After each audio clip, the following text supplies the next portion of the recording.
Une frappe de balle dont la trajectoire donne l'effet d'un serpent, et voilà le surnom d'un joueur phénoménal des années 90. Fils de Jean Djorkaeff, Youri va honorer la carrière de son père comme il se doit, et même bien plus, par un flair, une élégance, une technique sur le front du milieu, que ce soit à l'AS Monaco, le Paris Saint-Germain, l'Inter, et bien sûr en équipe de France, incarnant avec Zidane la montée en puissance des Bleus d'Aimé Jacquet dans les années 90. Preuve qu'un joueur peut avoir un réel impact sans pour autant faire parler uniquement les statistiques. C'était ça, Youri. Une sérénité, un sang-froid devant le but et une confiance qu'il procurait à tout un groupe afin de l'emmener vers les sommets.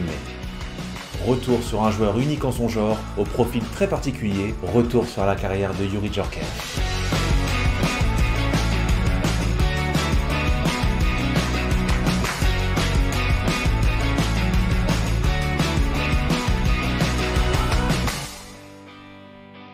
Dès sa naissance en 1968, le petit Youri est déjà un exemple de diversité culturelle à la française. Son père, Jean, est d'origine kalmouk, une région russe où vit un peuple originaire de Mongolie, et sa mère, Marie, est une descendante de réfugiés arméniens ayant fui le génocide de ce petit pays de l'Europe de l'Est durant la Première Guerre mondiale.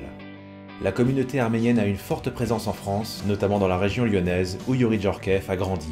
Et à l'image de son père qui compte pas moins de 48 sélections en équipe de France entre 64 et 72, Youri Djorkaeff débute sa carrière au milieu des années 80. D'abord en D2 à Grenoble où il remporte la Coupe Gambardella, avant de rejoindre Strasbourg où il va exploser les compteurs au tournant de la nouvelle décennie. Très vite, un grand club de Ligue 1 le recrute. À Monaco, sous les ordres d'un certain Arsène Wenger, la transition vers l'élite va prendre un peu de temps, mais c'est à l'aube de la saison 93 que Youri va véritablement prendre une autre dimension. Tantôt attaquant, tantôt milieu offensif, il est souvent déployé comme un numéro 10 en jouant derrière les attaquants ou comme second attaquant, apportant sa créativité et sa vision du jeu. Mais Youri Djorkaeff va se construire une réputation en marquant des buts assez spectaculaires, avec une technique très soignée, un sens du jeu et du placement qui font de lui un joueur polyvalent et dangereux. Le natif de Lyon prend son envol lors de la saison 93-94, et c'est aux côtés de partenaires offensifs comme le champion du monde allemand, Jürgen Klinsmann, le Nigérian Victor Ikpeba et le Belge Enzo Schifo. Cette année-là, il inscrit pas moins de 20 buts, dont un quadruplé en à peine plus d'une demi-heure contre Martigues, terminant ainsi co-meilleur buteur du championnat de France en 93-94. Plus qu'un passeur, il devient surtout un finisseur lorsqu'il tapera dans l'œil d'Aimé Jacquet, nouveau sélectionneur des Bleus en 94. Car après la débâcle contre Israël et la Bulgarie en 93, privant les Bleus de mondial aux États-Unis, l'objectif de Jacquet est de construire une nouvelle génération d'ici 98 en formant un duo au milieu de terrain avec deux jeunes prodiges, d'un côté Zinedine Zidane, de l'autre Youri Djorkaeff. Pour son premier match en tant que titulaire en bleu, Youri marque contre l'Italie et lance de la plus belle des manières la nouvelle ère des Bleus qui s'inscrira sans Cantona et Ginola, mais avec lui, Zizou, Deschamps, Blanc et Desailly. Telle est la nouvelle génération qui restera invaincue pendant 30 matchs entre 94 et 96. Mais au milieu de tout ça, en 95, Youri Djorkaeff signe libre au Paris Saint-Germain entraîné par Luis Fernandez, et là encore, il va s'affirmer comme l'un des meilleurs joueurs de D1 aux côtés de Patrice Loco et du Brésilien Rai. Youri est un créateur qui débloque les situations avec cette conduite de balle, cette capacité à percer les défenses adverses tout en restant droit comme un i, doté d'un jeu solide, la technique et la vision bien en place. Cette puissance qu'il dégage se traduit par des frappes, dont certaines avec une trajectoire assez particulière, dont le lob qui constitue une de ses spéciales. Et en donnant des effets souvent reptiliens, le gardien remplaçant de l'AS Monaco, Marc Delaroche, lui donne alors ce surnom qui ne le quittera plus, le Snake. Le serpent fait passer le ballon là où il le veut, Youri Djorkaeff devient alors un maître à jouer du Paris Saint-Germain, lequel manque de peu le titre en 96, mais en Europe, avec lui comme pion central du dispositif de Luis Fernandez, il fera briller le club de la capitale en Coupe des vainqueurs de coupe. D'abord buteur 2 fois contre les Norvégiens de Molde au premier tour, buteur également contre le Celtic lors du second tour, Youri Djorkaeff inscrit un but ô combien important au Riazor contre la Corogne, celui de la victoire 1-0 à la dernière seconde en demi-finale aller, avant que Patrice Loco ne finisse le travail au retour, et en finale contre le Rapid Vienne, Bruno Ngotti offre à Paris son seul trophée européen jusqu'ici, le deuxième pour un club hexagonal.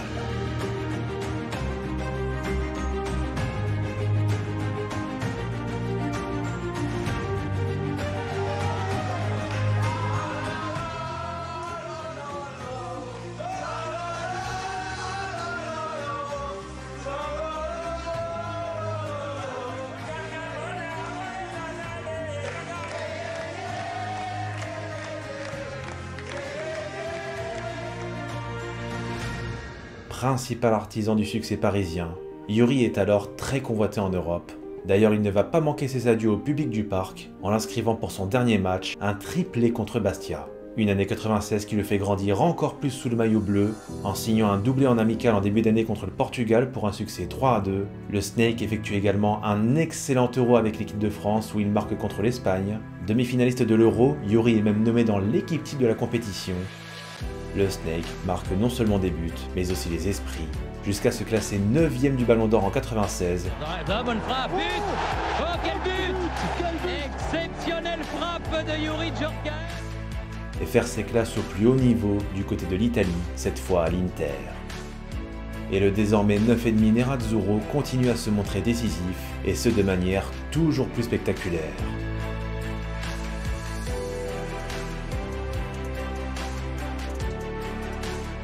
Quel joueur, quelle générosité! Même s'il ne remportera pas le Scudetto, il soulèvera avec le club milanais en 98 la Coupe de l'UEFA. Ah, 98, cette fameuse année où lui et sa bande de potes iront jusqu'au bout du mondial, leur mondial. Buteur sur penalty contre le Danemark, Yuri est forcément déçu de ne pas avoir pu marquer dans le jeu, mais son rôle central au sein de cette équipe de France victorieuse sera clé dans la conquête de la première étoile. En témoigne sa passe décisive à Thuram en demi-finale contre la Croatie, et bien sûr en finale, tireur du corner sur le doublé de Zidane. Comme un symbole, le duo Djorkaeff-Zidane sur lequel Jacquet avait tablé depuis 4 ans se montre décisif en ce 12 juillet 98, jour de gloire pour la France.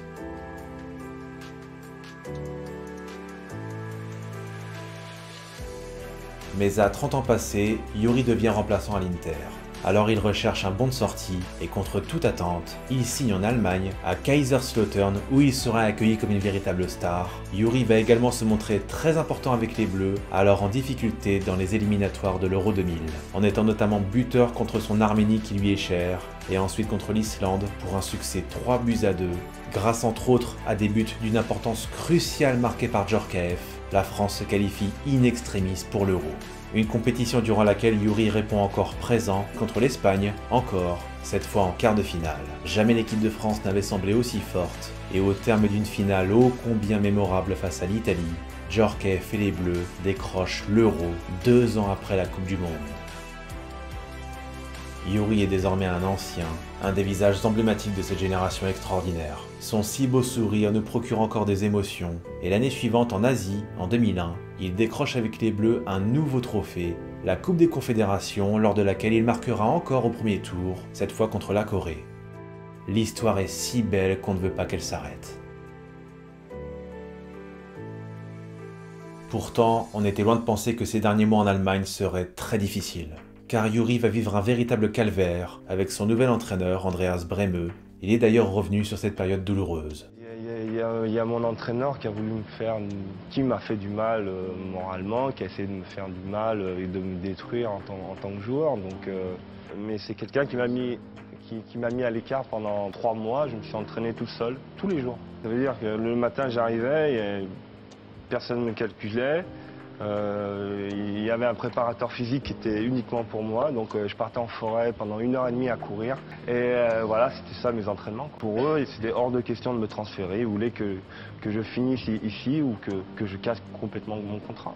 Le jour où je suis parti d'Allemagne, à la fin j'ai réussi à négocier mon départ. Le lendemain matin, j'avais la police à 7h du matin chez moi. J'avais un mandat d'arrêt et j'avais le fisc m'a bloqué mes comptes pendant 4 mois et ils ont fait des enquêtes sur enquête. Bon, j'ai rien, j'ai pas de problème, mais c'est pour ça que j'ai une certaine réticence à retourner en Allemagne. C'est une histoire de fou, j'avais l'impression d'être un fugitif alors que j'avais juste demandé à jouer, quoi. En hiver 2002, il trouve une sortie de secours en Angleterre, à Bolton, dans la banlieue de Manchester. Big Sam Allardyce, va tenter de faire revivre son jeu avant le mondial 2002. Mais à 5 jours de la Coupe du Monde, drame national, Zizou est blessé, c'est donc Youri Djorkaeff qui devra endosser le rôle de meneur. Mais à 34 ans, il n'incarne plus le phénomène monégasque, parisien et interiste d'autrefois. Éliminé dès le premier tour de la Coupe du Monde 2002, Youri mettra un terme à sa carrière internationale avant de profiter de ses derniers instants de footballeur à Bolton, où il retrouvera quelques étincelles.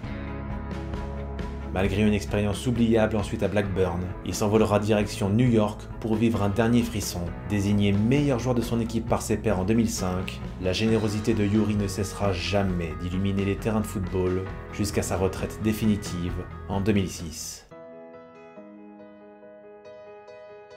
Hormis la Ligue des Champions qu'il n'a jamais remportée, Youri Djorkaeff fait partie de ce petit cocon de footballeurs français à posséder un palmarès incroyable. Pendant longtemps, il fut le meilleur buteur des Bleus en activité, cumulant un total de 28 réalisations en 82 sélections. Mais au-delà des stats, qui ne décriront jamais à quel point il fera les beaux jours des supporters monégasques et parisiens, Youri avait un profil rare, malin et fin technicien. Un milieu très offensif dont le rôle derrière l'attaque sera déterminant dans la construction comme dans la finition.